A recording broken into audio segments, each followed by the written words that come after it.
What's up, you guys? Alright, hopefully your week's been going good this week. My week has been alright. Things around here are looking good. They are. Well, yeah, we're getting there, man. We are rolling, and yeah, my worst nightmares have pretty much come true. Let me explain. Autoflowers, man. I've got autoflowers everywhere, and like every single one of them is like a different day. So I'm probably gonna forget some days when I'm talking to you guys about these autoflowers as to what days they are. But we have autoflowers everywhere. There's 3 of them in here, and there's plenty more inside the 4x4 tent. And unfortunately, everybody wanted to germinate all at a different time. So in order to keep everybody on track, you know, I kind of narrowed everything down just a little bit, if you will, and kind of kept everything squashed together. So that way, you know, at least when it comes time for top dressing of all my plants, all my autoflowers, at least everything will be done all at the same time. But yeah, everybody's off. And then I had some that just don't want to germinate. Well, I got one that doesn't want to germinate.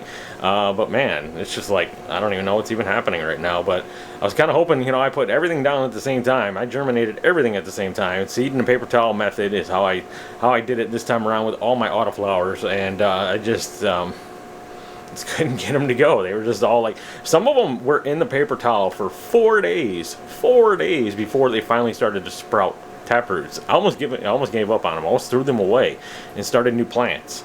And they finally sprouted a taproot. I'm like, well, better late than never, right? And then all of a sudden they take off, you know. But yeah, we were off and rolling. We were doing our thing. We were looking pretty good, except for one. We got one plant that's kind of giving me a hard time. I didn't even tag the plant, and it's here in this 3x3 tent right now. And you're looking at it right here. This is the pot right here, and this should be a Master Bruce. This should be a Master Bruce from Night Owl Seeds, and it's just she's up, you know, but she's just not. She's there. Yeah, let me get a little closer for you guys. She's there, but I don't know. I think she's going limp mode over there, so I think she's gonna die off, and I'm gonna have to replant that one. We do have some other autoflowers in here, and I do need to check my notes here real quick. Day 6 and day 7. So day 6 for the strawberry milk and cookies and strawberry safari back there. No, I'm sorry. Day 7, day 6. Oh, jeez. You see what I mean? Yeah, they're pretty much the same, but they came up pretty much, you know, one day after another. But yeah, it's day 6, day 7. This one here in the front is actually older, 1 day older. That one there is day 6. So strawberry safari, strawberry milk and cookies, and yeah, we're off into the races. Here we go. They're up, looking pretty good. They are. This one here actually not all that bad. Little, like, I don't know, little discoloration in the first set of leaves. The next set of leaves does look a little bit better, but hopefully this is an indication that she's going to be a turd. We'll have to see how it goes, but yeah, a little discoloration. All the rest of the plants looking good. They are looking good, especially in the 4x4 tent, which we're going to go over and check out here in just a minute. This plant here is looking great, looking real good. And all these plants here, what are we feeding them? Gaia Green Dry Amendments. So this is a Gaia Green Dry Amendments tent. All these plants here are planted in Gaia Green Dry Amendments, and I'm using 3 tablespoons per gallon. So let's go ahead and talk about how I started this grow off with these plants here. Now that Master Bruce down there, before we get into all this here, they're talking about the nutrients some more. The Master Bruce down there probably isn't going to go. So if I don't see more life out of that plant tonight, because it's been like that for a couple days now, I'll replant. And we'll see if by next week we can get another plant here to go and do its thing for us. But yeah, really disappointed, because I was really hoping for these Master Bruces to come up and do their thing. Got another one in the 4x4 tent. You know, I might have to plant one more Master Bruce and see if I can get it to go. But anyways, let's talk about the nutrients here. Gaia Green Dry Amendments. So I started this grow off with a non-amended soil Royal Gold Tuber. To that, I added the Gaia Green Dry Amendments at a rate of 3 tablespoons per gallon. So these are 5-gallon pots. I needed 15 tablespoons to complete my amending of the soil. And I also threw in some worm castings in there too as well. So about 1 to 2 cups per 5-gallon pot of worm castings. Now I mixed all that up, threw it in the pots, planted my seed in some wet paper towel. Once they germinated, grew some good tap roots, planted them in the pots, watered, and away we go. Now at day 28 of life, I'm going to go ahead and feed these plants again. So that's how I'm going to feed these plants. Every 28 days at 3 tablespoons per gallon. Now the starting ratio, 10 tablespoons of the 444 and 5 tablespoons of the 284. Now when it comes for time for their first top dressing and what may actually be their only top dressing, now these strawberry safaris and the strawberry milk and cookies are pretty quick plants, so they may only need just this one top dressing and that's it. So when it comes time for this top dressing, I'm most likely going to change what I fed the last time. When I was doing a little Dr. Earth versus Geiger, I may change just a little bit and definitely lean heavier on the bloom, that's for sure. Especially if it's going to be their final top dressing. I want to make sure that I have enough phosphorus in there to make these plants all nice and happy until they are done and finished. But yeah, that's it. That's how I'm feeding them. That's how it's going to be. Now, in between, I am watering these plants at a pH of 6.4, 6.8. And no compost teas this time around. I'm just going to do a water only grow just like I did on the last Autoflower run, and it came out absolutely fantastic. So that's what I'm going to go ahead and do again. So anyways, let's go ahead and check out the lighting. Let's move on. We got plenty more Autoflowers to talk about. So in this MarsHydro 3x310, we got the MarsHydro FC4800 EVO. This light here, 480 watts from the wall, fully dimmable, daisy chainable. This light here is a full spectrum grow light, perfect for this 3 foot by 3 foot grow tent, even a 4 foot by 4 foot grow tent. This light here has the Samsung OM301H diodes in it. Yeah, this is an EVO light. It's a bad little light, awesome little light. And yeah, I'm thinking about actually putting my ADLITEs back on. I'm thinking about it. I actually grabbed them. They're here back in the house, and I think I'm going to put them back on just because I don't know if you guys seen the new MarsHydro timers have come out. Yeah, MarsHydro's got these new timers that just came out, and it'll just make things a whole lot easier for me to get things set up in here if I could have that timer. One plug in the wall, controlling my light and then controlling the ADLITEs at the same time. Yeah, I think it'll just be a little bit easier, a little bit better for me.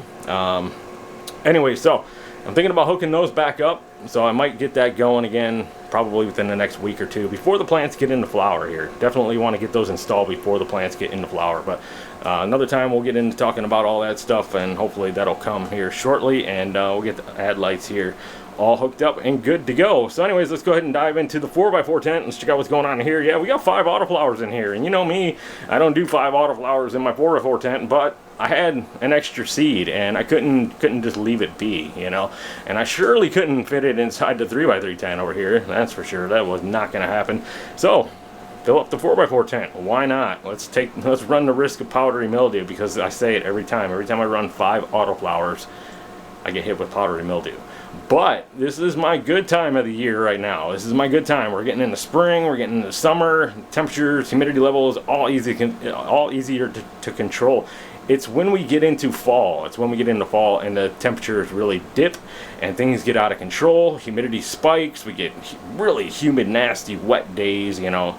And that's usually when I see most of the powdery mildew. So right now I'm in my good time. So fingers crossed that we do avoid powdery mildew. With having 5 Autoflowers in here, I think we'll be fine. I think we'll be just fine. Now, we got plants in here all over the place, and all these plants here are all being fed Dr. Earth dry mammoths. Now, are we doing a little Dr. Earth versus again? No, not really. Not really. We're just got Geiger in one tent and Dr. Earth in the other. I mean, if we want to call it a versus, we can, but I'm really not calling it that this time around. I'm just running these plants is what I'm doing the best that I can.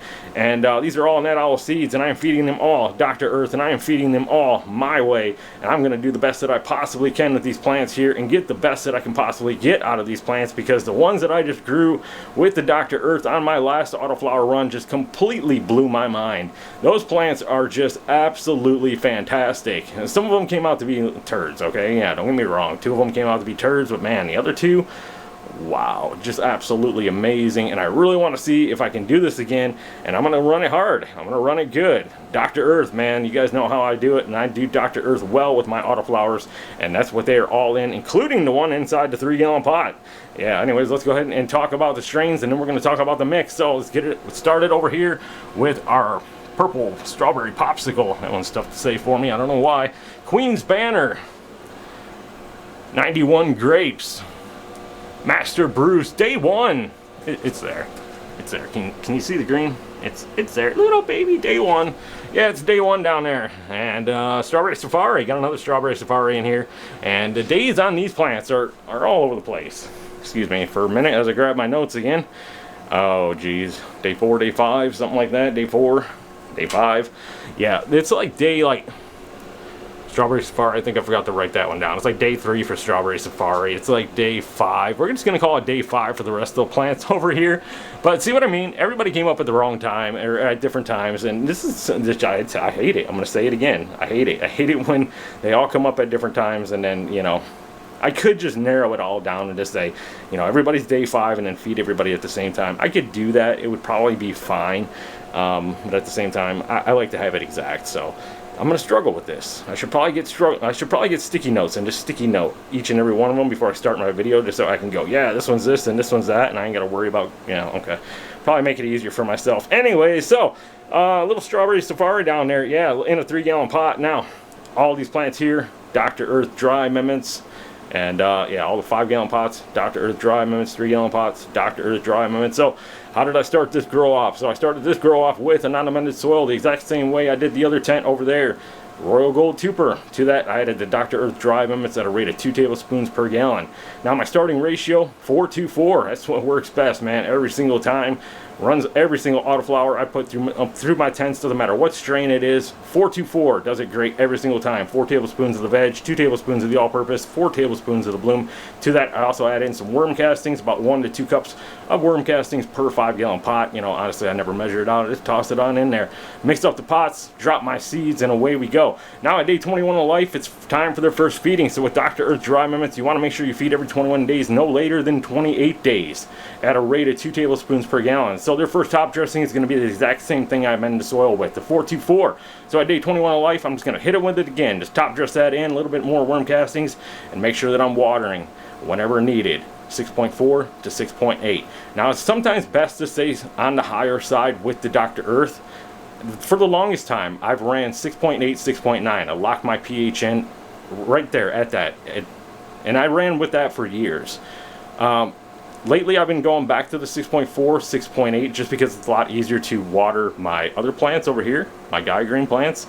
So I've been watering everybody the same way, but at the same time, I'd like to definitely stay a little higher with the Dr. Earth. So there may be a couple times when I am watering this tent over here a little higher than I'm watering pH level, a little higher than what I am watering the Guy Green over there, just because I want to make sure that these plants do well, and I know how to run the Dr. Earth, and that higher pH level always seems to work the best with the Dr. Earth. So yeah, there's probably going to be a couple waterings where I kind of split off from the other tent over there and just watered these plants at a higher pH and give them that 6.8, 6.9.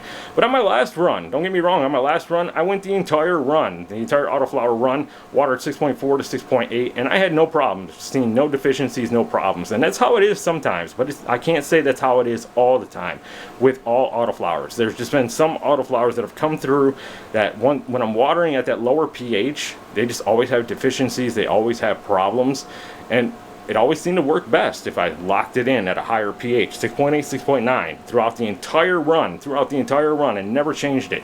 Always seemed to work, no matter what autoflower came through, no matter what strain it was, from what breeder, it would just run perfect every single time. So yeah, when it comes to watering these plants, probably going to do just a little bit different than the other tent over there. Like I said, I really want to see how good I can do these plants. Really want to see how good I can do these plants. Now the plant down here in the 3-gallon pot, 2 tablespoons per gallon, Dr. Earth dry amendments, exact same way. The ratio for this, 3, 1, 2. 3 tablespoons of the veg, 1 tablespoon of the all-purpose, 2 tablespoons of the bloom. Now, that was a starting ratio I amended the soil with. Royal Gold Tuber, exact same way. A little bit of worm castings in there, the exact same way. And at day 21 of life, I'll top dress in that exact same thing that I amended the soil with. And then final feeding will be 50-50, and that's how it goes with the Dr. Earth all the time. So final feeding will always be 50-50, and that'll be at day 42 of life. And most of these plants here should finish up between day 75 and day 85. So yes, at day 42, that should be our final feeding. We should be all done and good to go. In between, all we need to do is just water. That's the best part about this, is just watering. Nothing else but water. That's all we have to do. But anyways, let's go ahead and check out the lighting, and I think that's it. Let's finish this video up and call it wonderful. So in this MarsHydro 4x4 tent, we got the MarsHydro FC4800. This light here, 800 watts from the wall, fully dimmable, daisy changeable. This light here is a full spectrum grow light, perfect for this 4-foot by 4-foot grow tent, even a 5-foot by 5-foot grow tent. This light here also had added UV infrared bars from MarsHydro, the supplemental lights that turns this light here into the ultimate grow light. And this light here has been serving me well for many, many years. I love it. It's my autoflower light. It just does a fantastic job. There's nothing special about it. It doesn't have special diodes or anything like that. It's a budget grow light. But at the same time, it gives me the most beautiful autoflowers I've ever seen, ever. Well, next to the SP3000. I don't know, man, SP3000 always did them better. But yeah, this one here, definitely my favorite grow light for autoflowers, and has been for many, many years now. But anyways, that is gonna do it for this week, you guys. Thank you guys all for watching, and I'll talk to y'all next week. All right, guys, have a good one.